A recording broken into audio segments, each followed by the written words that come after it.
This is What's in Your Cup, a space for conversations with people shaping specialty coffee. Not just what's in the cup, but the story beyond it.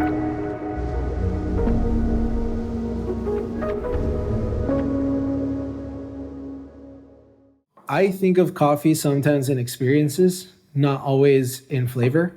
Like, I don't force myself to taste notes, as opposed to a lot of people. A lot of people like, oh, this tastes like this and this and this. Yeah. Sometimes I'm like, this is a coffee I want to drink in the winter. Yeah. Like, I taste this and I'm like, I want to drink this when it's cold outside in the morning. Yeah.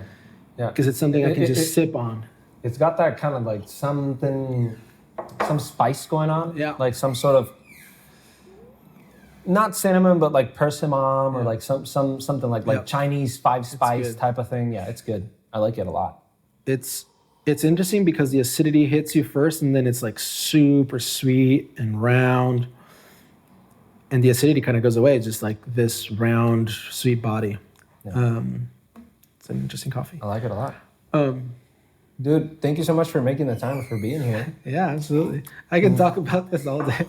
I could talk about it all day too. And funny enough, even though I'm at a coffee shop most days, for a good chunk of my day, we don't talk about this sort of thing, or because we're already around it, I feel like people don't want to talk about it further. You know, it's like I already dialed in the morning and I've been making drinks since 7 a.m. It's like I just want to get out of here, right? Not because they don't appreciate it, but it's just like I need to go live my life, right? Yeah. Whereas like I feel like I am in such a way that I can just talk about something like no matter what or where. Like it reminds me a lot. I used to have friends that are tattoo artists in Obregón, and good friends of ours, and we would like go drinking together and go to parties and things like that. And I would make a mistake with them, and I wasn't realizing that I was doing that, where they would work all day tattooing or sketching and just working tattoos all day. And then we would pick them up from work and like go have some beers. And then as soon as we get to the bar, I'm like, dude, so I've been thinking of getting this piece like across my back. Like I kind of want something like this, and like showing them designs. It's like, how much would it cost you? You know, like just having them work again. And they would say like, dude, I love you, but honestly, don't mention a fucking thing about like tattoos to me right now. Like I don't want to talk about it, you know? And I can very much be that way, where like, even if I'm at the coffee shop all day, I can stop at the warehouse and encounter David and then just go like, dude, have you heard of this roaster and this other? And then just like keep going and going and going and going about it. So, I mean, I know you've been having a lot going on in your life. What have you been up to? Personally or professionally? Well, I guess that's kind of the merit of the whole name of the thing, right? Like, what's in your cup? Yeah, not just literally, and also what's in your life cup. It's in my life cup. I think life is in an interesting intersection right now where there's a lot of really good things happening professionally. Like I feel like I am in a place where I'm growing, I'm learning, I'm experiencing, and just really humbled to keep learning and keep striving for growth and be better at what I do and what I know and who I am. But there's that like part of life, and then there's like this personal part of life that's also blooming. Like we have another baby on the way. It's a baby girl that gets me really excited, and but then at the same time, like, you know, there's all this other layer of complexity in life of like being here, being like, you know, my wife not being able to leave the country, leave the city. I mean, we've left the city, but with like caution and like these things that add complexity to her mental health and like us wanting to be good as well as a family. And so it's this really interesting like scenario of parallel worlds doing really well, but also it's easy to always portray that side of life, but there's this underlying side that's like, yeah, life is also complex and it's hard. And like, I was talking to, I don't want to dive too deep into this, but I was talking to a colleague yesterday. Her name is Rachel Apple, really, really famous in the coffee world. And we were just talking about life yesterday, and one of the things that we touched on was that, something that she had learned from her experiences in life is similar to mine in a lot of ways, was that the road to joy and happiness is also the same road to hurt and failure. Like, it is the exact same road that you're taking in life. And the decisions and the optics and the context and like all these things influence what you make of that path. Like shit goes south, life is not perfect. Right. But in the midst of all of that, you can still decide hope and joy and love amidst that situation, and your optic to be the greater good or the good thing instead of the bad thing going on. Right. We can hyperfixate on the bad thing and influence the good thing. Right. But it's better to focus on the good thing to influence the bad thing and remain hopeful. Right. It was a really good conversation. I wasn't expecting that conversation yesterday. But I think that's what's in my cup. Like, gratitude, joy, and also just not setting up for like good enough, I'm also very ambitious and for better or worse, I would say, but like that determination to like keep going, in life in general. So yeah, that's been in my amazing. In my cup. Amazing. Travels. A lot in your cup. That's a big travels, cup. Yeah, travels and more coming, and yeah, we'll see. That's incredible. How you travel a lot, many different places, but recently you just got back from Ethiopia. Yeah. How was that? I mean, because I know in the world of coffee, everybody wants their hands on Ethiopian coffee, and historically, that's where coffee started, and it's just got so much lore behind it. And everybody also wants to go to Ethiopia. And from what I've gathered so far in my time and kind of like the beginnings of me being in the industry, I've already heard it a couple times. It's just like, it's just your first trip to Ethiopia like changes you, right? Or there's just so much lore that I constantly find out about it. How was it? Was that your first time? That was my first time, yeah. Wow. After how many years in coffee? 12. 12 years in coffee. First time in Ethiopia. First time in Ethiopia. Wow. Dude, it was wild. Like, I don't want to give it all away because I want people to experience what it is to go to Ethiopia for themselves. And, Curtis has gone to Ethiopia. I think that was also one of his first origin trips, I think. But it's so different than anything else I've ever seen. Like, in terms of like a producing country. Yeah. I've been blessed and fortunate enough to travel to other countries of origin and see the coffee lands and see what it looks like. And I've been telling this to people, and people that agreed with me is like,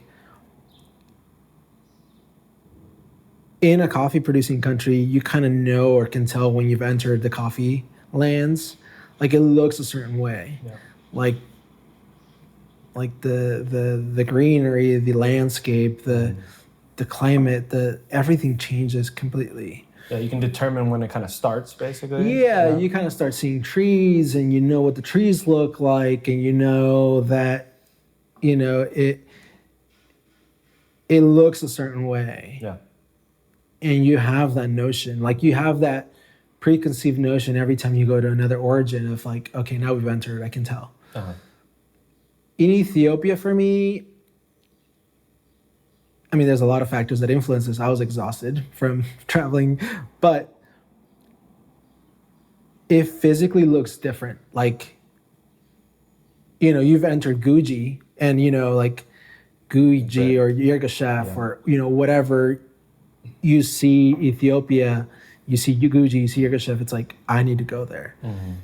Like, that was my dream, ever since starting in coffee. Like, Ethiopian coffee for me is something I respect and value, and it's my family's and I favorite origin at home. Like, that's what we buy more coffee of, because that's what I personally enjoy drinking. That's what my wife enjoys drinking now.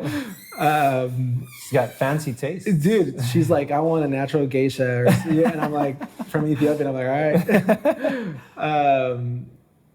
But like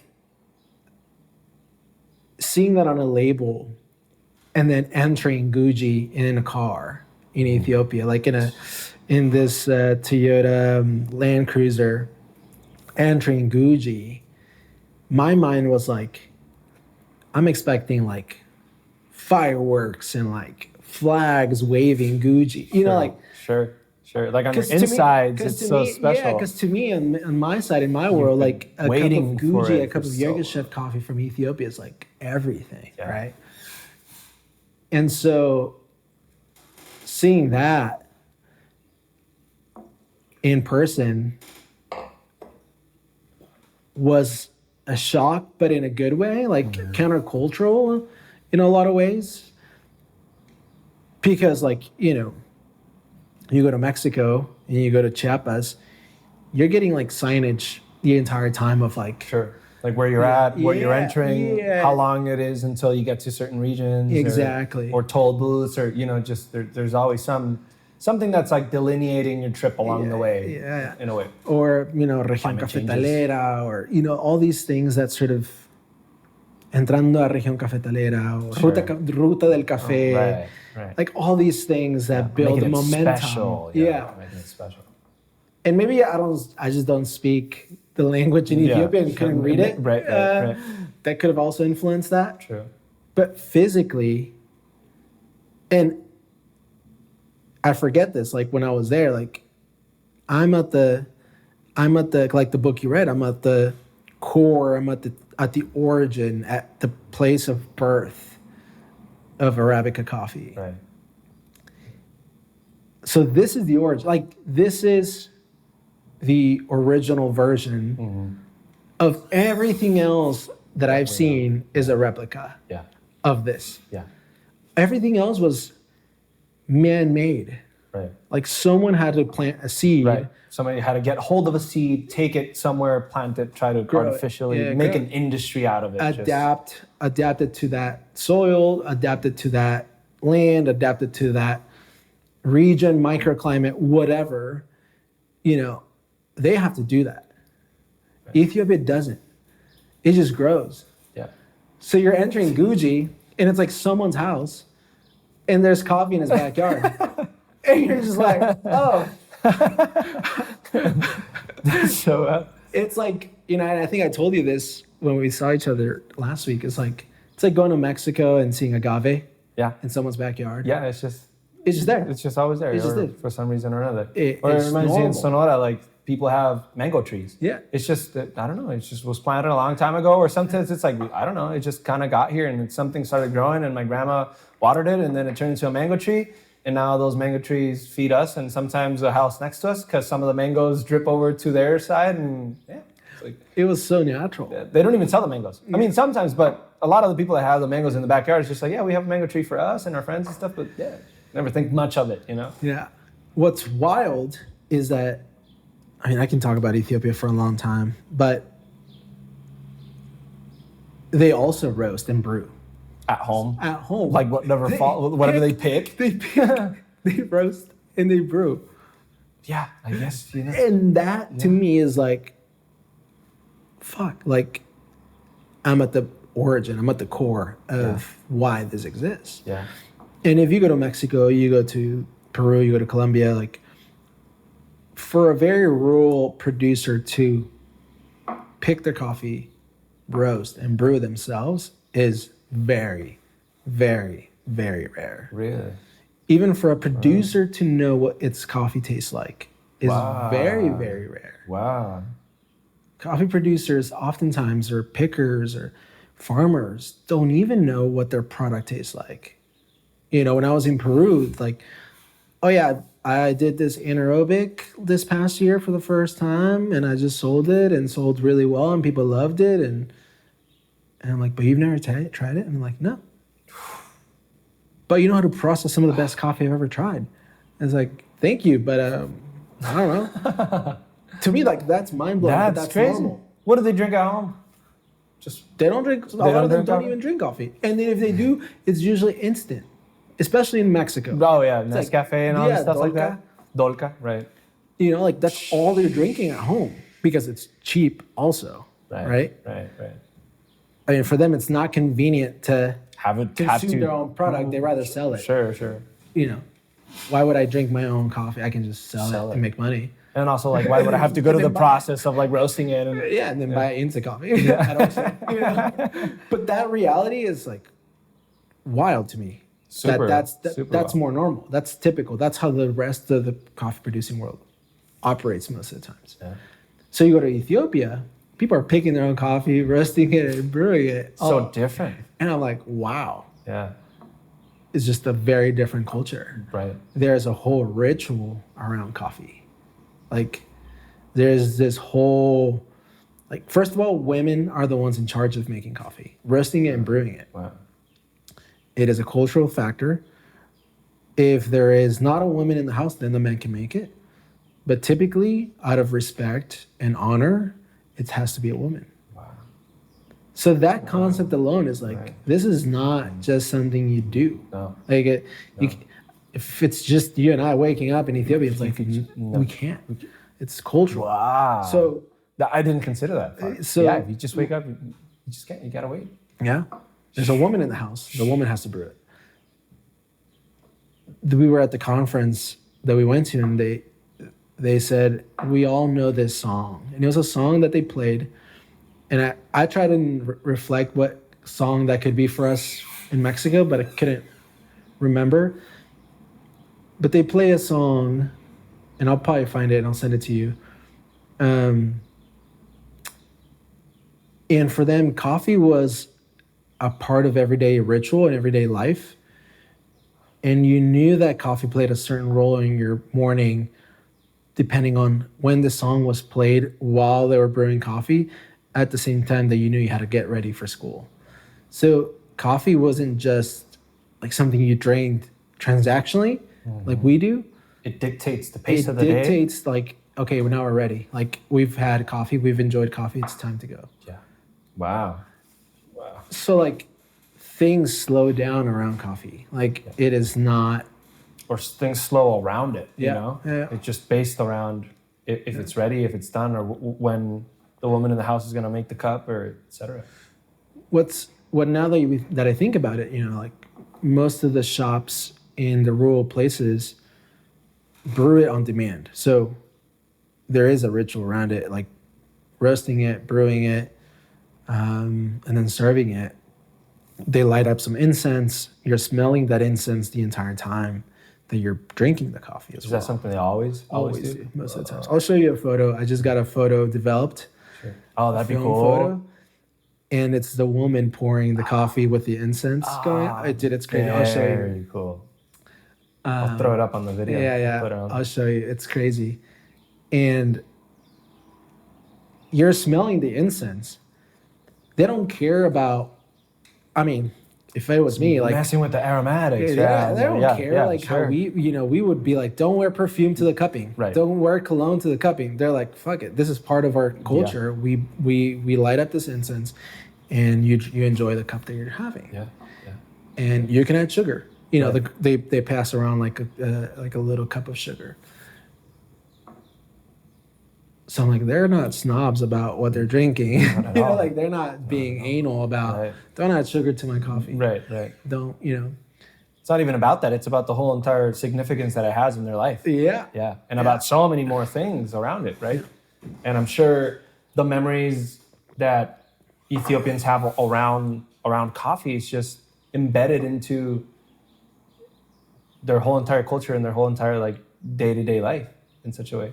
Because if it dictates when you maybe exit the house and if it dictates you having to wait for somebody to brew the coffee, the woman in the house, and also the smells of it. I mean, the memories that they must have associated to coffee go so much deeper than anybody else maybe in the world, and it's interesting. Coffee, every region in the world and every people have their own memories and their own things that they associate to the particular way they brew coffee from wherever they're from. But yeah, I guess going to the source where like the original source just hits different. Yeah. That's incredible. That's really cool. It is pretty wild. Yeah. Did you feel like your dream was being accomplished while you were there? You know, the whole time, the whole trip you were there? I feel like I'm still processing. Yeah. I feel like I'm still processing the trip just because, it's just like a lot. You know, you're experiencing coffee there. You're experiencing a whole different culture, a whole different language. They speak Amharic, which is its own dialect, written very differently. It visually kind of looks like Arabic, but it's not. So you can't really understand anything. The food is completely different. Like food, meats, like products in general are very different than anything I've ever been exposed to. Wow. So like you're having culture shocks in so many different things. So many different angles at the same time, like all day. So many different things. One thing though that I will say this and that something that would make me go back to Ethiopia more than coffee itself is the people. Like Ethiopian people are the most welcoming, kindest, like loving humans that I've ever met. It's very warmth and heartfelt. Like that's just how they are. They're just like that. And you can feel it. It's kind of crazy. Really? Is it just, you just see it in everything? Like you can just tell? I don't know if you can see it in everything, but I think because my personality is outgoing and like social, it's very easy to connect with them, even if you don't speak the language, right? But an interesting fact that I did hear is that Ethiopians consider themselves the Mexicans of East Africa. Really? Yeah. Which to me it makes sense. Yeah. It makes so much sense. Who told you that? An Ethiopian? My friend, my Your colleague, Ethiopian friend? Adisu. He's like, he's one of my closest friends, probably at work, and we get along super well. And he's really. Does he speak Spanish? He speaks Spanish. He studied agronomy in Costa Rica. So he had to speak Spanish. You have to meet him. I'd love to meet him. Dude, I'd love to meet him. So he studied agronomy in Costa Rica, so he learned Spanish, like in Costa Rica while at school, like on the fly. Literally. Oh. I guess some say that's like the best way to learn. You know, you have no other option. Just hearing it and speaking it all day. Survival. Your brain is in a whole different mode. Yeah, survival mode. And then he did a master's at Ili Cafe in Italy, which is a coffee school in Italy. So he speaks Italian, Spanish, Amharic. Wow. He speaks Oromo, which is another tongue of he's from Guji. Okay. So in Oromo, in Guji they speak Oromo, which is a different dialect. He's a very, very nice guy and smart. But at the end, at the last day, my last day in Addis, my last night in Addis, we were eating dinner. And I asked them, why are Ethiopian people so like friendly and community like focused? Like why is that so embedded in your culture? And instead of answering, he just said, why do you think we all eat from the same plate? Why do you think we share our meals? Wow. And I was like, holy shit, you're right. Yeah. Like this entire time, we've all been sharing meals. Like they bring the injera and like they put the meats and all that stuff. And it's like, you're right. It's at the core of your culture. Right. Like it starts from something so basic. You grab the injera, you grab food, you eat it. It doesn't matter who's around you. Doesn't matter if they're strangers. Doesn't matter if they're friends. You all share. The same thing. So to me, that was mind blowing. Very powerful. So if you can eat like that with a complete stranger, all other interactions in the day-to-day, you carry that with you throughout the whole entire day, whether that's meeting somebody in a taxi or encountering somebody in the city or speaking to somebody, it's always present. That's literally what happened. We were taking a cab or a taxi back to the hotel from the restaurant. Yeah. And Joni, who's Adis's friend, who's with us in the car, he started talking to the driver like if he knew him from like freaking since they were in elementary school or something. And I was like, do you know this guy? That's very And he's Mexican. like, no, I just met him. And I was like, are you serious? You guys are like laughing and cracking up and like, I don't understand, but I can tell they're having a good time. Yeah, for sure. You Yeah, know? Especially I think being Mexican, you get the vibe. You're like, yeah. I'm like, you guys are having fun. Yeah. And he's like, oh, I just met him. And I'm like, are you serious? But to me, it makes sense. I'm like, if people go to Mexico and we get in an Uber, I'm gonna chat to the Uber driver immediately, yeah. or to the taxi driver, you know. Yeah. And I'm sure they would probably think something similar. But anyway, that was like the funnest aspect of being there. Yeah. Is just experiencing the culture. You told me a story about driving through these different regions of Ethiopia, and at the speed bumps or in the roads on the way there, there's just people selling things in bags. And that just reminded me so much of Mexico, because that's exactly how it is. You get to a toll booth, you pay right after the toll booth and the speed bump. There's empanadas, jamoncillo, whatever they're selling. And either you grew up buying it or you grew up with, I don't know, parents that were like, don't buy that, right? Yeah. I grew up with parents that said, buy it. For sure. And just trying everything. So that's also another really cool like parallelism to Mexican culture. It's exactly the same. Like, you know, when you go to Sonora, you're entering Imuris or whatever. And it's like, you know, when you get to a certain part of the city, everybody's going to be there. Like all the vendors are going to be there. Yeah. And it's the exact same thing going through the freeway in Ethiopia. Yeah.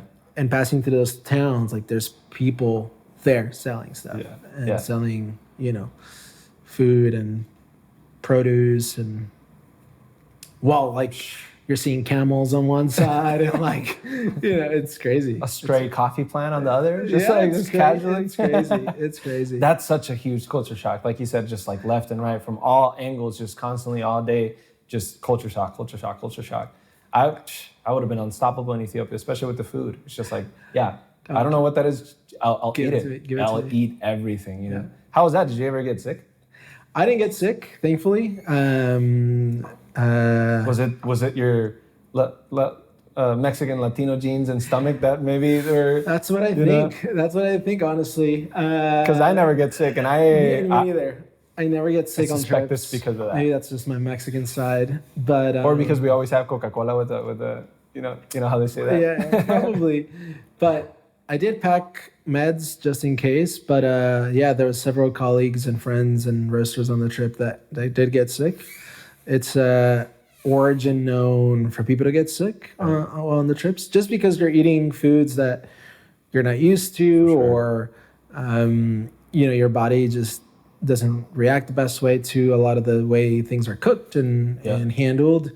Such a big diet change. It's a big diet change. And it messes with your schedule as well, like the hours you're used to eating and everything. Everything. So, even here in Injera, like the fermentation of that, eating it multiple times a day for 7 days is just a very different diet than eating bread or something else. Right.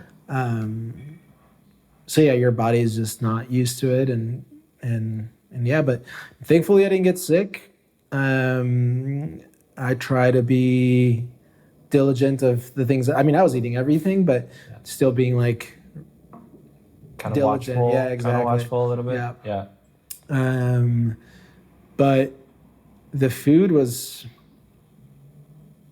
just crazy. Like, especially at the farm. Like, because if you think about it, like the way that we would is in the city in Mexico, you eat a certain way. But if you go to Los Ejidos, very different. You eat a different way. Very different. Very different. Better in some ways. Yeah, it was the exact same. In Addis, we ate Ethiopian food, but it's different. If you go to the farm, which is remote, rural, very different.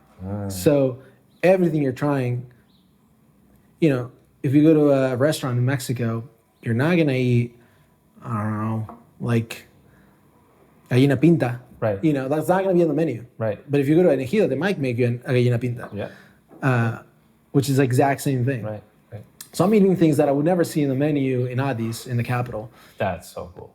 And it's amazing because everything is from, I mean, it's kind of like the same thing in Mexico. You go to ejidos or los pueblos in the mountains or in the rural areas, they're feeding you from things that are around them. Around them, yeah. Most often they're not. And also with makeshift tools that they're using to make the food. It was the exact same way, bro. That is really cool. It was the exact same way.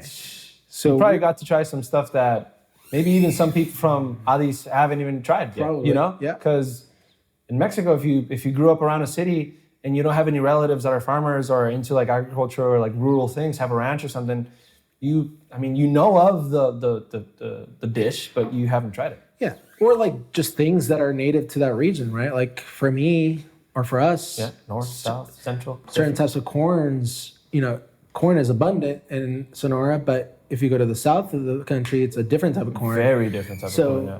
Even those things can vary. Yeah. So yeah, dude, I probably ate things that, I would never eat again in my life, maybe. But what was interesting is that everything came from the byproduct of the land. Right. Like everything they made, like the honey that we had was from the beehive right behind us. Like the goat we were eating, they were cooking right before, like while we were cupping, they were cooking a goat for us. They sacrificed the goat for us, which was like a sign of welcoming and a sign of respect and dignifying our presence. There was something called false banana, which is it's false banana. It's like a tree. It's like a palm tree that looks like a banana tree, but it's not banana. That's why they call it false banana. Oh, cool. And it's like they like get it from this core, from like the center of the tree, from like its trunk essentially, and it's like starchy. Oh, okay. So they make bread off of that. They make things off of that. It's wild. Yeah. And it has a certain texture. Yeah. It's very, very interesting, and it's good. I liked it. Yeah. Yeah, it's just, dude, very like different types of grains that I ate that I never had before. Right. Yeah, it was just, dude, it was very different. That's crazy. To have a culture that they're eating all these things straight off the land, and it's just as normal to eat a false banana off the land as it is to have a coffee plant growing in your backyard. Dude, it's just crazy. One more thing off the land, right? It's crazy. Yeah, that's a whole different perspective. Yeah. That's really cool. Yeah. I always, whenever I eat new kinds of food, and I love eating Vietnamese food from Thailand, Mexican food, Japanese food, anything you can throw at me, honestly. The more obscure and rare, the better for me. I always, now that ChatGPT is a thing, I always hop on ChatGPT and I just go like, okay, I'm not Vietnamese, but how would a Vietnamese person that really likes to eat order at this restaurant, right? Because I've been in the past to like Indian buffets, right? And their array of dishes is really wide in proteins and lentils and just the way that they're arranged. In colors as well, they're really colorful. So it's like bright orange, right? And like bright green. And then to me, since I'm not Indian and I have no guide, I don't know what is the main dish and what is the side dish, right? If you take me to a Mexican place, I know that if there's bistec ranchero as an option, and then there's beans and rice, I know that the bistec ranchero is the main part, and then I'll have smaller portions of beans and rice, and then grab a tortilla to kind of accompany it, the whole thing. You know what I mean? Yeah. Whereas in Indian places, I have no idea what to grab the most of or what to pair with what, right? So I always end up asking ChatGPT, and the same thing has happened to me. There's an Ethiopian spot close by that tastes pretty good to me. It's really well known, Zimam's Ethiopian. And I always go and I always ask ChatGPT, or honestly, the server, who better than to ask the server themselves, which most of the times are like relatives to the owners of the restaurants or are Ethiopian themselves and stuff. So they serve as good guides, but in the case of informing myself, I'd rather ask a friend, you know, that's tried the real thing. Like Andres has gone to Thailand, and I just go to Tuk Tuk Thai here, and I'm like, Andres, you do your thing. I like everything. I just don't like olives. Order ahead. We'll have to go to Zimam's now, and like have you maybe find some similarities to what you've tried. Maybe not, because you tried all this rural food that isn't as common. Yeah. That's crazy. Who would have thought that coffee would have taken you to Ethiopia and to all these other things? Yeah, you know what's interesting? I avoided going to Z-Moms at all costs because Really? I wanted my first experience to be in Ethiopia. Yeah. Like of Ethiopian food. Smart. So yeah, it'll be good to go to Z-Moms. I wish people didn't go to Taco Bell. So they could avoid their first experience in Mexican food, you know? But that's smart. I would have done the same, yeah. To not be tainted by anything If you or knew be you were comparing. going at one point Sure. to Thailand, like, hey, I'm going to Thailand. Well, I don't know. It's just hard. If you're going to Thailand in a Sure. year, you're like, oh, Yeah, eat that. Sure. Eat what it is to be there. Yeah. You know. Man, when you started in coffee, what made you get into coffee? What made you start in coffee? Which is just like a job you applied and you got accepted and you said, yeah, that'd be cool. Or was there like a further, deeper reason? I don't know if there is a specific reason, but I can tell you the story really quick. I was in college. I was going to U of A. And I was into coffee. Like, my family was always into coffee. But, like, you know, grew up drinking instant and then Starbucks. And, you know, my grandma, my mom's mom would roast coffee at home. Oh, cool. Buy the green at the local market, roast it in a pan, and then brew it on like a sock. Oh, yeah. Talega. Talega. Yeah. That's like how my mom was exposed to coffee. That's how I was exposed to coffee early I think on. a lot of Mexicans, I'm not sure if it's a thing in the South or Central, but Northern, that's how we drink as coffee. best as it got, you know, as good as it got. You know, that to me is like, I feel like we should go at one point to like the rural areas and film this. I think we should. Because I think it's so unique. Yeah. We might take it for granted because we're from there. Yeah. And it takes a trip to Ethiopia to kind of appreciate that sort of, you know, that sort of coffee brewing. Yeah, but it's cool. And, you know, I grew up in a family that drank coffee all the time. And my parents drink coffee at 10 p.m. and go to sleep. Yeah. So it was always part of our culture, but not specialty. Yeah.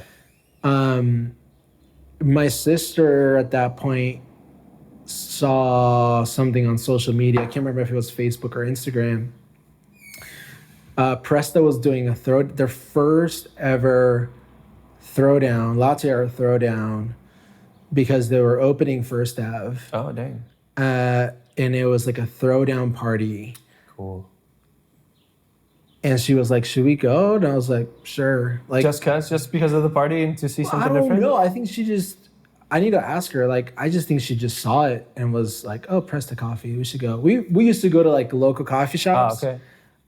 But we were going to like Spark Root at that point, which was Cafe Luce downtown. Oh. We would go to like Cartel. So we were kind of getting into it. Sure. But from like a student perspective, like I'm just going to the coffee shop to do some work. Those were the spots. Those were the spots. Yeah. So first I was opening, and they were doing a throwdown, and I was like, sure, let's go. I had never heard of Presta. And we went, and I just felt like this sense of community and people I was just like, what is this? Like, why are people hanging out in a coffee shop, like partying, like, yeah, there's like latte art, like there's some fun stuff going on. They're giving away coffee to people. Like, I remember Curtis was giving away coffee at that point for people that were there. That sounds like Curtis. Yeah, that sounds like Curtis. And I was like, what the heck? Like, Right. What is why? this? Like, why? Why are people doing this? Yeah. And it just captured my interest because that's just who I am. Like, I'm a social guy. And so for me, that was like weird, but unique. Yeah. And I was into it. Yeah. And then the next day, I was like the first customer at first. Like, I was literally waiting for them to open. And I had my first single origin espresso ever there. And you went and you just ordered espresso. I was like, I want to try whatever's on the menu. Like, I don't know anything. Was that where you drank espresso or just like lots? I was going to Starbucks. Right. So I was going to Starbucks. I was going to like, Spark Root to get like lattes and stuff. But nothing like black. You went off the deep end. Yeah. Yeah. It's just I was like like, can I espresso just and make it try single this? origin. Co-ferment. please. And it was a Curtis is gonna, if he watches this or if you ever tell him, he's gonna crack up. But I remember it was a Colombia Fiesta Honey. It was the name of the coffee. Fiesta Honey. That's crazy that you remember. Because everybody remembers that coffee. Okay. Like, it was my first experience with specialty. It was my first time experience with Presta. And people that were around coffee in Presta in that time remember that coffee as well. Because it was like one of the most mind-blowing coffees for that time in coffee. Yeah. Whoa. And I remember if he bought it from Bodhi or from Ally, you might have to ask him, but it was a super tasty coffee. Yeah. And it got produced years after, but it didn't. It didn't. Wasn't quite the same. It wasn't the same. Yeah. And I just remember being mind blown. And that was the genesis. That was where it started for me. Yeah. And I didn't necessarily like it because I was like, this is not. You went from 0 to 100. You're right. Not even close. Yeah. This is so bright and strong. My mind didn't know how to interpret acidity at that. Like, my brain didn't know what to interpret on that cup. It's acidity, but my brain processes it at different it's level. bitter. Yeah. Yeah. It's I don't know if I like this. Right. And they made a cappuccino with it. Ooh, sounds good. And it was like good, but then I was like, why does it taste this way? Why is this coffee? What is the milk doing to the coffee that it's changing its profile from what I just had? So my brain... That's crazy that you went to that thought process, especially being Mexican and coming from like Café de Talega, where if it doesn't taste like that, then it's just bad, right? Because like us Mexicans, I feel like my family members, my tias, my mom, my grandparents, everything, if it doesn't taste like what they're used to, like what we're used to in Mexico, then it's just bad, right? Like that's a general, I'm not coming back type of thing. But you thought of all these things. Instead of saying, I'm never coming back here, you were just like, this is so different. I don't like it, but it's really different. I was just very curious. Yeah, it takes a lot of openness to kind of... I was very curious. And I see a lot of myself in you, like today, because I remember just wanting to learn everything as quick as possible. And I started a blog. I don't know if I told you this story. No. I started a blog and I started a brand called The Coffee Collective at that point. And I didn't know The Coffee Collective existed. I was just so new. And I was like, The Coffee Collective. Was that like a couple coffee experiences after your first? Yeah. It was like months later. Okay, you were like visiting Presta now. Yeah. It was months later, but it was pretty quick. Yeah. I dove hard. Like, I was reading Sprudge. I was reading Perfect Daily Grind. I was reading like everyone's blogs. Because at that point, it was like no podcasts. People would just do blogs. That was the thing. Yeah. Then like 2 years later, I think podcasting became more of a thing. Yeah. But I was just reading and immersing myself. Barista Hustle had just started, and I was just like absorbing all this information. And then I was like, okay, but now where is Tucson in the map when it comes to a lot of these things? Right. So I started going to different roasteries in town. So I met David from Yellow Brick. I met Doug and Amy from EXO. And I would go to their coffee roasteries and like learn what made them unique. And then I would write blogs about it on my blog. And like I would do events locally. And like Cultivate Tucson was a thing before. And I remember setting up one year like my own booth with shirts and stuff. And like I wanted to make it a thing, you know? But then one day, I don't remember when it was. Honestly, don't know when, but I shut it down. Like I just decided to end it because I was a consumer. I wasn't working in coffee. I was just consuming, learning, digesting information, and putting it back into like a blog format. Yeah. But it felt empty because I knew all this technical information, but I wasn't working in the cafe. You were like applying it. And applying all this knowledge. Sure. Like, so it felt empty in that way. Like it felt dull. Like I'm not behind the bar trying to figure out how to make this cup of coffee taste good. I'm on the other side judging that cup of coffee. You know, like I'm the one that's like demanding, not verbally, like I wasn't a dick, but in my preconceived notion of everything that I was learning and reading, I was expecting a certain type of coffee to be served. Because I was already at that level of knowledge, but I wasn't making it. So then I was like, I'm shutting it down. And I asked Curtis for a job. Dude, that takes a lot in a person to recognize all that. But I was hanging out with him. Like we were going to events together. Friends like, now I was going to Phoenix with them and just learning. And then wow, so you were even a part of their crew, just hanging around it. I was like doing photos because I was doing photos for Coffee Collective, and I was like trying to get to do photos for Presta, for Curtis at that point. Yeah. And then him and I were like, can I just work here? And he's like, yeah, you want a job? And he's like, yeah, do you want to? So you're always here. You want to just hop behind the bar? But that's Curtis, right? Yeah. He was like, do you just want a job? And I was like, sure. So I started working as a barista at Mercado when it was called Stella Java. Right. This is before Presta existed as a roastery that was providing coffee for Stella to serve. Yeah. But then it eventually rebranded to Presta. Yeah. And that was the genesis. That's how it started. I just feel like that's a story that is so uncommon.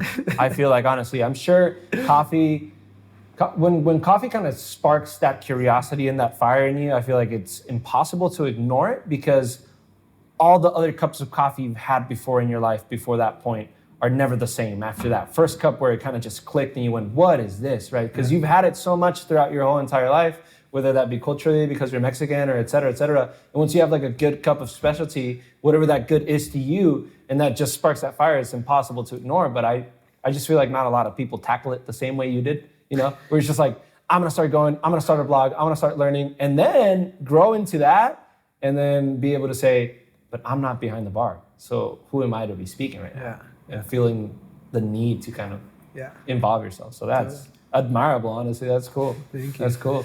Yeah, it was fun, and I owe a lot to Curtis. Yeah, like a lot of my growth and just the way that he is with you, like the way that I can see, is the exact same way that like gave me that platform of like, well, he's not saying no.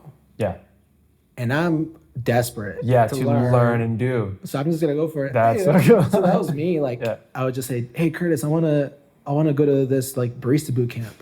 Should I do it? And he's like, yeah, go for it. I'm like, are you sure? He's like, yeah. So I would apply and like do stuff. Yeah. You know, like, hey Curtis, I want to compete. Should I do it? He's like, yeah. What coffee do you want? Yeah. You know, and I'm like, are you serious? Yeah. You know, stuff like that. That I feel like there's people that should definitely, you know, consider that. Like when people believe in you. No doubt. Like what's stopping you from reaching the ceiling? Absolutely. Makes a huge impact. When was the moment that it turned into something deeper, right? So were kind of things tied in a different way and you had like a deeper mission in coffee and you took it in a more serious way, so to speak? I think when I went to SEA, my first SEA. So I was already working at Presta. I think I was already writing for, I did a few articles for Sprudge, but I don't know if it was before or after SEA. But I think SEA really sparked that in me. Like, that's why I'm excited for you to go to SEA. It'll be my first SEA this year. Because it, like, blew my mind of, like, oh, there's so much more beyond, you know, these four walls at the cafe. Yeah. And, you know, now, of course, with social media and where the market is, specialty coffee is so embedded into culture now. Mm-hmm. At that point, it wasn't much yet. And now it's so part of, like, pop culture. It's part of mainstream culture. Like, you go to LA, everybody and their mom is in a specialty coffee shop drinking matcha. It's a thing. Yeah. If you're a blogger and influencer, you have to be drinking a latte or matcha. But back then it wasn't a thing. Like Starbucks was still considered like I think you remember this, like in Sonora, like if you go to Obregón, drinking coffee at Starbucks was like a sign of class. Absolutely. And yeah, I think like for a while that was still a thing here as well in some ways. Yeah. Of class and of And like now being it's with specialty the coffee. times, And now that's specialty coffee. I'm so glad. But you know what I mean? Like it's a radical shift. It is a thing, which is wild. But I think SCA. The SCA. I'm excited. They keep on trying to get me to work at the SCA. We're like, because we'll have a booth at the La Marzocco, and I'm excited to do that. But I keep on asking them, and like, when is it gonna be the time where I don't have to be behind the booth and I can go off wandering? And I think there's already a team of people that have been to the SCA before, for the most part, like Curtis, a lot of them, Bo, Alana, Isabel, they've been before, right? So I feel I think it's cute when they sense my sense of curiosity, you know what I mean? Like, when is it gonna be the time where I can like hop off the booth and walk around? Because you guys will not see me. And I won't be partying, like I'll be like learning and like trying and tasting as much as I can. Yeah, I think everybody would agree that a lot of the learning and a lot of the networking happens after the trade show. Interesting. Yeah, that's where the fun happens. I've heard. I'm excited for all of it, man. I'm really excited. How did you go from, because you started as somebody that didn't drink specialty coffee, and you arrived upon it by accident, and then you got a job because it interested you and it sparked a fire in you. And you went from that to now green coffee. I'm sure it wasn't as linear as that. What drew you into this other sector of the specialty coffee business? I think at SCA, I wouldn't say at SCA, but I think like seeing Curtis interact with his reps early on. There's a lot of people that I can name, but a lot of people that he would really get along with. And he had this sense of community with those people, like this sense of connection. And at SCA, everything made sense because you're hanging out with these people. You're hanging out with these industry folks that sometimes you only see once in a year. Right. Or sometimes they come and visit you. Like those reps would come to Tucson and we would hang out with them. Right. And I would learn, like I would grasp information. Like they're talking about green, they're talking about the industry, and I was like, I want to do that. Like, I want to be that person that is connecting the dots for people on the roasting side. But I want to be closer to the producers. Like that was always in my mind. The producers. Yeah, like I want to get closer to producers. I want to get closer to origin. I want to understand. And I want to be this bridge, right? Like I want to be this, because of maybe because of our cultural background, like being born and raised in a coffee producing country and speaking the language, I was like, maybe that'll allow me to connect with them at a much deeper level than most people. And yeah, like I always had that thought. Interestingly enough, like I applied to a bunch of places and never got the job. Like I applied to Cafe Imports at once. I applied to Ally. I was trying to get in. Yeah, you were trying to get in. I was really trying. How far along in your coffee journey was this? Like how long have you been involved in coffee when you tried to do that? Maybe like 4 years, I want to say. Okay. 4 years into it, you started kind of 4 years thinking into of it, branching out. And I was like, I really want to do that. Yeah. Like, I was already at a point in Presto where like I had worked my way up from being a barista to doing other things. And so I was more exposed to the industry. I was hanging out with Curtis. I was going to these events. We were going to Phoenix for throwdowns. We were going to SCAs. And I was like, I kind of want to get into that. But it wouldn't materialize for me. Like it just didn't work out. But I never really gave up on the idea. I just diversified my skill sets and my relationships in the industry in that process without knowing if I was ever going to get into it. You know, like I never knew if that was for sure going to happen. Right. Because number one, I am not the stereotypical sales guy. Yeah. Especially in coffee. Like you don't expect a brown dude, you know, to be your sales rep. Right. It's usually a white guy. Right. So, you know, for me to get into that niche wasn't easy either. Yeah. Because I didn't fit the, you know, typical qualifications, I guess. Yet at the same time, you exceeded them so well. You know, being able to speak Spanish too and having these ties to Mexico also is just like. But I think the perfect guy for it. I think people just didn't. I think it was a value conversation, kind of like what we spoke about earlier. Like it eventually materialized for me. And I eventually got a job at a company that I was a match for because they were rooted so much in producer relationships that speaking Spanish was an asset. You know? And you've also had gotten a whiff of that by working at Presta, right? Because I feel like you really fell into Presta almost on accident, and you so happen to fall into the perfect bucket, right? Because the cultural environment at Presta, thanks to Curtis and the people that surround him and how he does business, were already kind of rooted in those values that already represented you as a person coming from a Mexican upbringing and the values at home and such different things. So that sounds like a great coincidence as well, you know? Yeah. It's like almost as if you found the right side of the industry for you by pure accident. Pure basically. Accident. Yeah. Or destiny. And it's been how many years since that? 12. Yeah, dude. I'm 26. That's almost half of my life. It's crazy. Yeah. It's crazy. I think it's...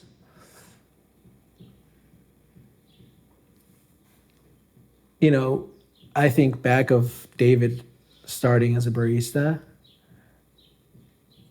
and I thank him for like just staying on the path, you know? Because I could have given up. I could have been like, well, I went to college. I have a degree. You know? Why don't I just do that? And I actually exited coffee. I had moments in coffee that I stepped away, and I did tech for a minute. I did mental health for a minute. And I was always drawn back to coffee. And I was always drawn back to the community aspect of coffee, which is why I got into it. You know? It wasn't coffee. I wasn't getting back into coffee to drink coffee. I was getting back into it because I was missing this aspect of community in my life that I was wanting. Right. That I was only found for me in coffee. I was like a place where I belong. Coffee does that in such a unique way. Because I can relate a lot to that in the sense that I did music, and saying did hurts my heart a little bit because I feel like I'm still in it, though I'm not actively participating, but I was actively participating in it for a couple of years, like full on just doing that. And I never felt the same strength in the community as I did in coffee. So I got into coffee just from being a consumer and also being kind of like you, where like I tried something that said, why does this, basically just asking why, you know, just trying and saying, why does it taste like that? And there's so many answers to that question, right? Because then you get into where it was grown, how it was processed, how it was roasted, how it was brewed, et cetera, et cetera. And I just went through that rabbit hole, not really, I had no feel for the culture and the community that was around in coffee, honestly, because it was only me at my house just buying beans. And I, for some reason, was kind of shy when approaching the coffee shops and wasn't really looking for making those relationships in the coffee shops. I would kind of just go buy my bag and then say thank you and kind of dip and go home and watch James Hoffman and Lance Hedrick and try to figure it out on my own, right? So I had no idea that was the thing. Like the thing about coffee really was the community and all the impacts that can have in it. So when I started working at Presta, I was drawn towards applying at Presta because I got a strong sense of the community that was around it, especially because I was living in Mexico still and I would only come to Tucson maybe 2-3 times a year. And every time I called it like traffic coffee. I would traffic coffee for my friends in Mexico because I'd let them know, you know, like, hey, I'm going to Tucson. I know you guys like Presta and I do too. Like, what do you guys want, right? I'll bring it back and you pay me later and whatever. So every time I'd come back to like First Ave, First and Grant, I would see the same baristas there. And that's just something that I caught my attention a lot, where I was like, man, in Mexico has a big problem with like the turnover rate with their employees. And I would come back once or twice a year, and I was like, in 6 months or in a year and a half, it's the same people here, and they seem pretty happy. And they also look really interesting. Yeah. You know, like they look like they do something outside of work that I would be drawn towards. So I was like, it seems like a good place to apply. And I applied and I started working, and I found the community I was looking for in music in coffee. You see what I mean? Which is a parallel, right? It's for sure. It's a parallel, and those things coexist and feed off of each other, you know, a million times over. Yeah. But now that I'm behind the bar on a day-to-day, funny enough, I've been meeting the people that I wanted to meet through music. So say when I was more involved in music, I'd maybe say, oh man, I really wish I could like get in with the people at the Rialto, right? The local theater that is like one of the biggest booking venues in Tucson. I wish, who are they hanging around? You know, like where do they go? Who do they talk to? Like how could I even possibly penetrate that social circle? Because they seem like they might be interesting people, and also I would love to have those sort of connections and stuff. Yeah. But I have no idea. Who knows where they are? I don't know what they do. I don't know where I can find them. Yeah. And it's also not people that you just stumble upon in conversation just naturally, right? Yeah. Even less so when there's this, you know, this kind of barrier in saying, I'm involved in music, you're involved in music, and now you think I'm coming at you because you're involved in music and so am I. And there's this thing, right, where it's like automatic shut off on both ends. So like just kind of testing each other out for the longest time, unless somebody really close to them or to you introduces you, and then automatically that barrier can be kind of lowered. I was just behind the bar at Presta first couple of months, and I don't know, I was telling Nate about all this kind of, and he's like, oh, dude, Ice Americano, he comes in every day. He's the booker for the Rialto. I was like, what? He's the booker? What? I was like, what do you mean? Yeah. And then that also, the cold brew, 16-ounce cold brew with a little bit of cream, really cool watch.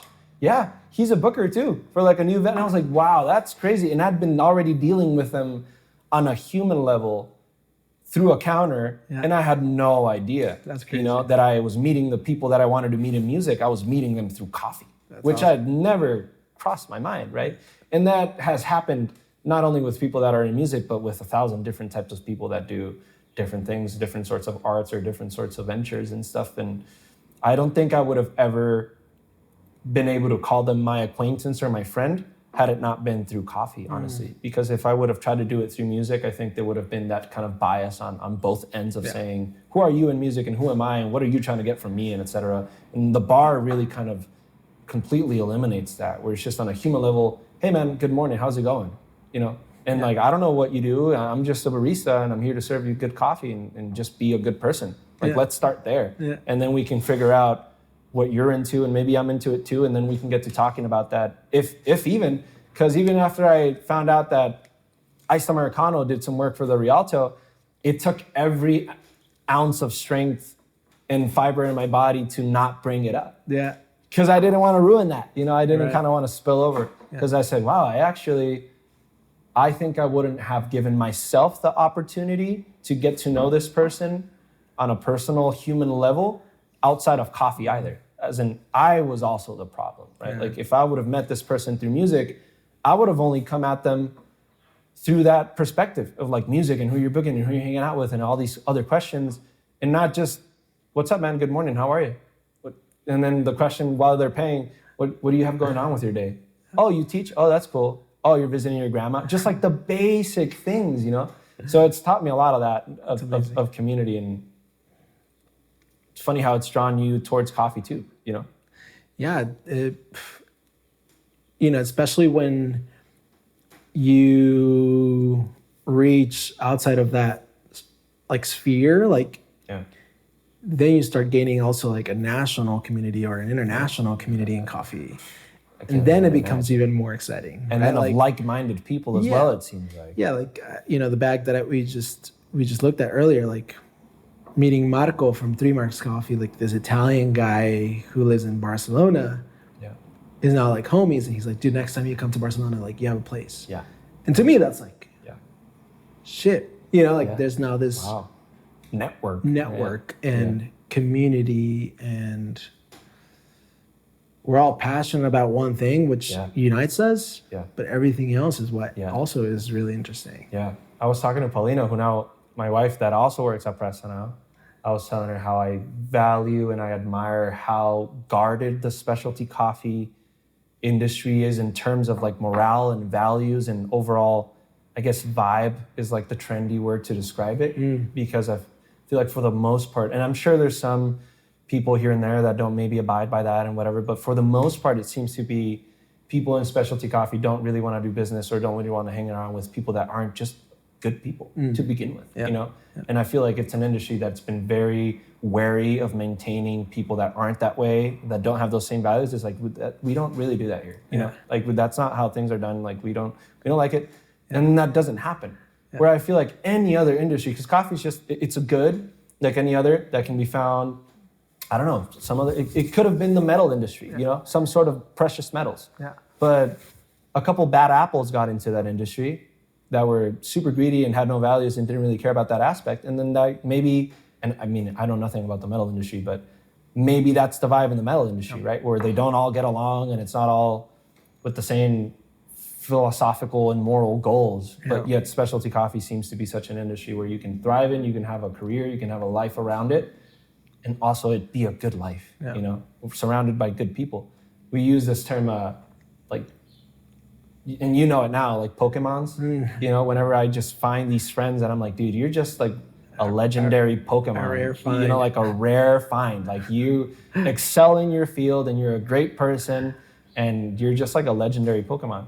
I feel that specialty coffee is where like all the legendary Pokemons are drawn towards, you know, and that's where you can find them all, you know. You can just find them all like that. And that's so cool. People that excel in the field of music or any really interesting field, they also gravitate towards specialty coffee. It's like some sort of refuge, you know. For me, I feel like I may have not quite had the success that I was expecting in music, and I'm not finished with it, but I didn't have it or didn't do the thing. But I've been learning in coffee all the things that would be necessary to do in music. You see what I mean? To like translate the skills and the morale and the values and things that I want to instill with activities that I do in the community that I want to have. It's like easy to translate that towards that. You know, it's like some sort of refugee. You know, like for people, like an umbrella that houses tons of people. Yeah. This might be a thing for another interview, another What's in Your Cup, but I think that was what drew me to the community and specialty. Like coming from such a traditional background, upbringing, coffee felt like a safe place, like a refuge. And a place where I could be myself at all costs, you know? And it started giving me that sense of purpose, that sense of identity, that sense of like, this is what David is good at or what he longs to do in life through my surrounding community, you know?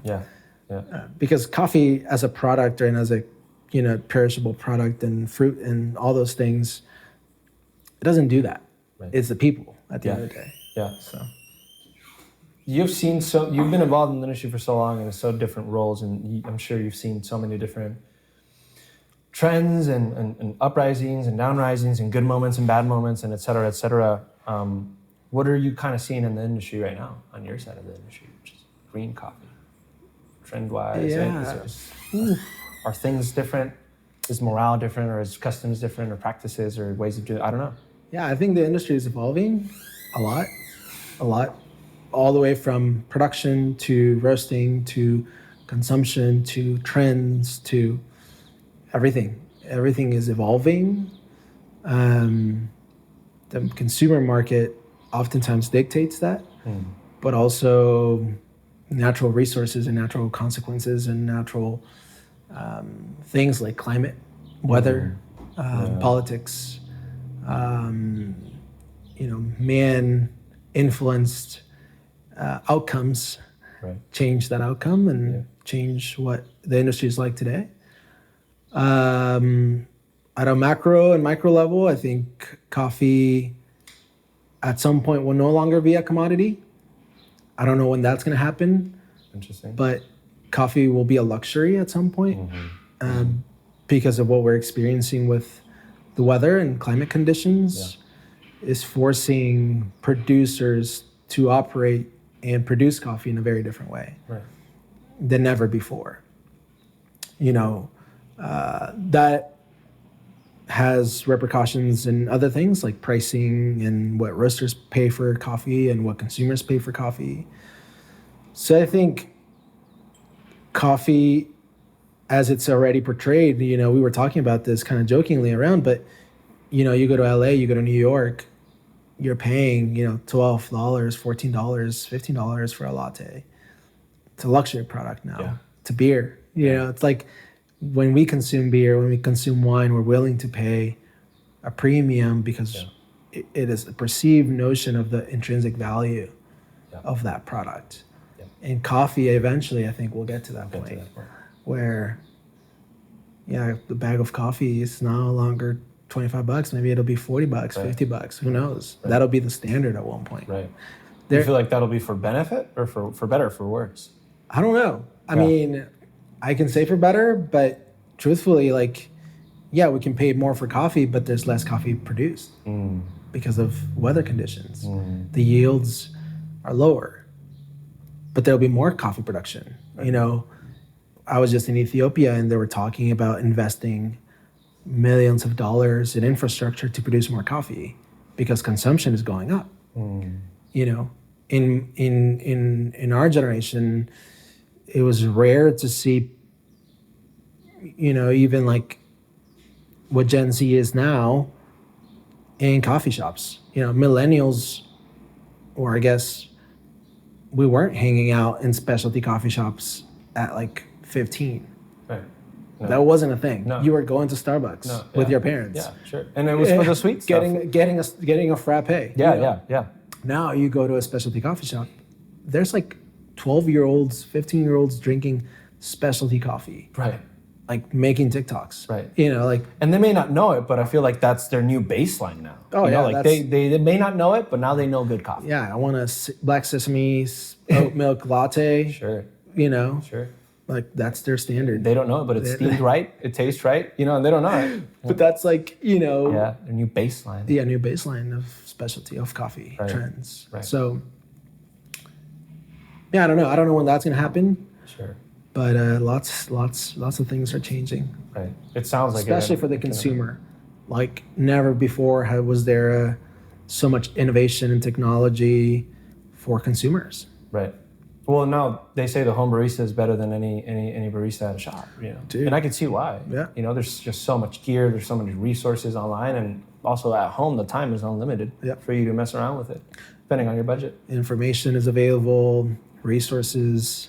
Yeah. What's a trend that you don't want to see go away? And it can be any sort of trend, either a purchasing trend or a consuming trend or a cultural trend, or what's something that's happening in green coffee right now that you don't want to see it go away? I don't know if it's in green particularly, but I guess in general, I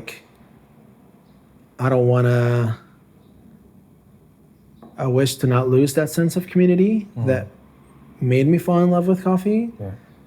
And this is just me talking merely about innovation, right? AI, automated bar flows so that baristas can be a lot more efficient, not necessarily be more talkative. Things are getting quicker, things are getting faster, service is getting faster, demand is getting faster. I feel like it's getting more transactional. So everything is a lot with technology, right? Machines that can, calibrate and do everything for you, and steam milk for you, and, brew bars that can brew for you. And pre-batch espresso. And you would think that is to spend more time with the barista, but it's actually to just treat you faster and dispatch you faster. Right. But it's a generational thing as well, right?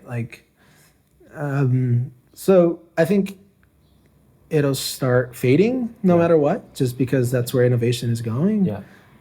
But I hope to not lose that. The sense of community. Yeah. In essence. Yeah. I'm impressed at how well it was built. I feel like since it's been built so well, it'll be hard for it to kind of leave because that's the thing, you know? And if it is ever lost, I feel like there will be a movement later on to try to bring it back, you know?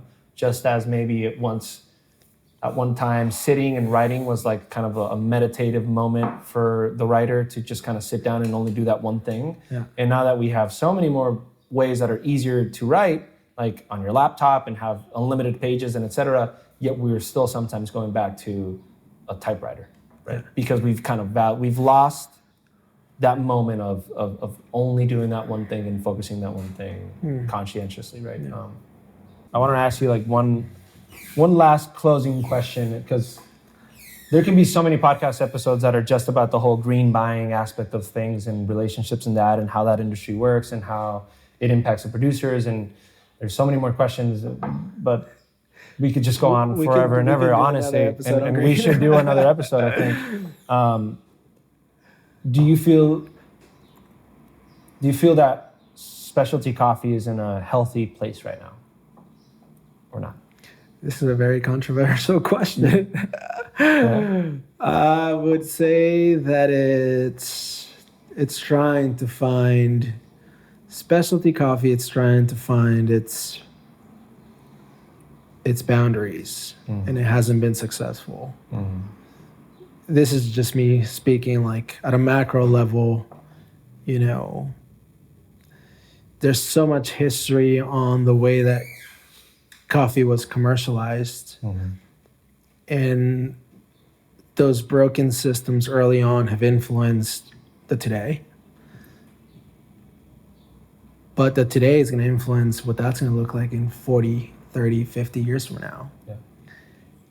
And I think it's been trying to find its pace, its rhythm, its boundaries that can make it a healthy industry. But at the end of the day, it's a man-made industry, you know? Yeah. And unfortunately, humans are imperfect, and, you know, we make broken systems and we profit from those broken systems. Yeah.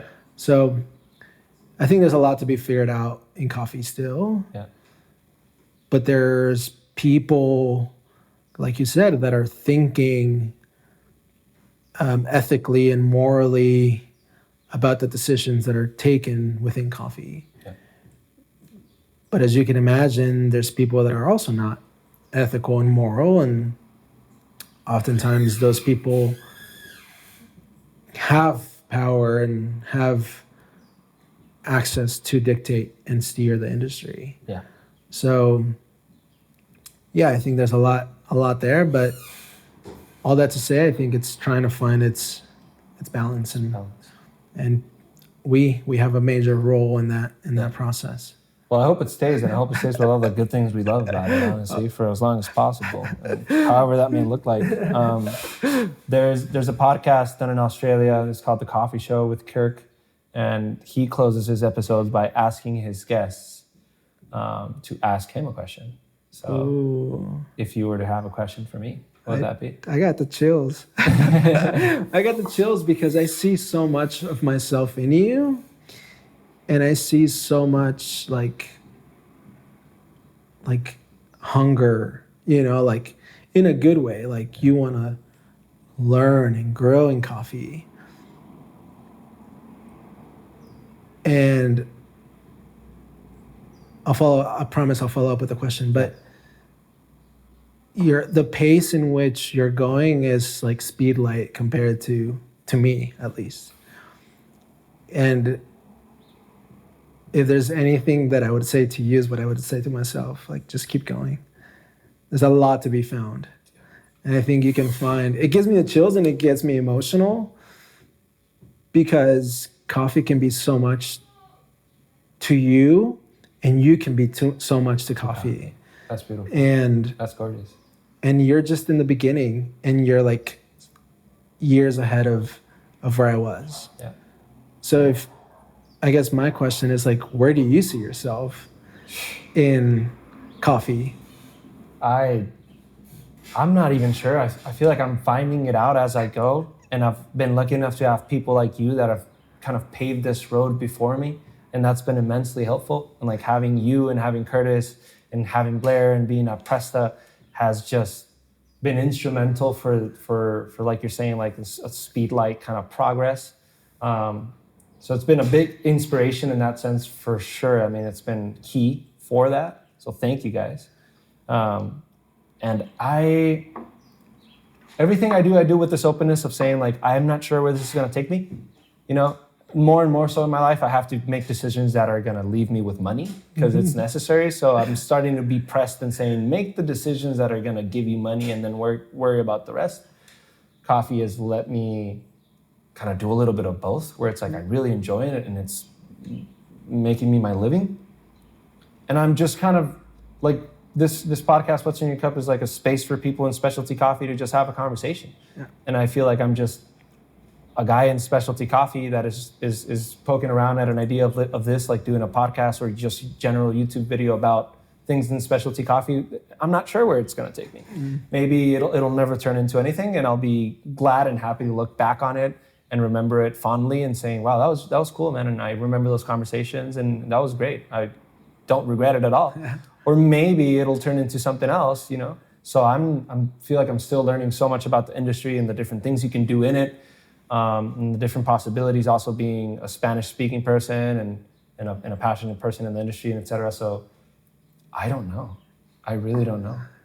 I have no idea. There's so many things I'm learning that you can do in it, having your own coffee shop, being a barista that excels in being a barista and turning that into a whole thing, and being a roaster and being an importer or going to origin. There's so many different things that I don't know. I just hope I'm still happy and I'm still able to stay in it and make a living and be well and meet more great people and learn more things. Because that's something I tell Paulina every day. It's like, never think you know it.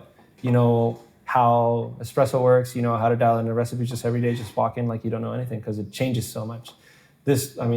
6 months ago, we thought something totally different about how extraction works, and then 6 months after, we found out some piece of information that, no, it turns out it doesn't work that way, it works this other way, or this new brewing method came to be, and now we're doing soup shots, and those like, you know, I'm just always trying to stay open with it, you know, and say like, I'm taking it as it comes. So I'm just letting it take me. Yeah. And also putting a little bit of myself and saying like, I want to be involved in it and do it and kind of see where that takes me, honestly. That's cool.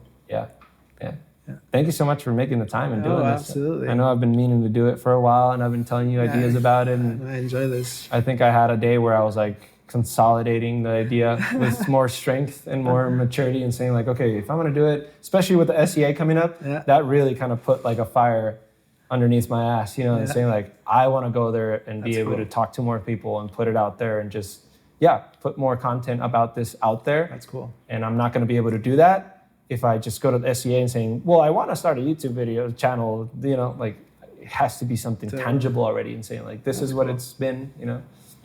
Yeah. So thank you again. Thank you for giving me the space to talking to you. For sure. It was great. It'll be another episode for sure. It has to be. Yeah, I know. There's so much more to talk about. So much information to talk about still. Yeah. And so much to, you know, I would love to pick your brain on stuff as well. Yeah. And, see what's in your cup as well. And, yeah. It was a good pilot episode. Yeah. Thank you. Good pilot episode, honestly. Great one.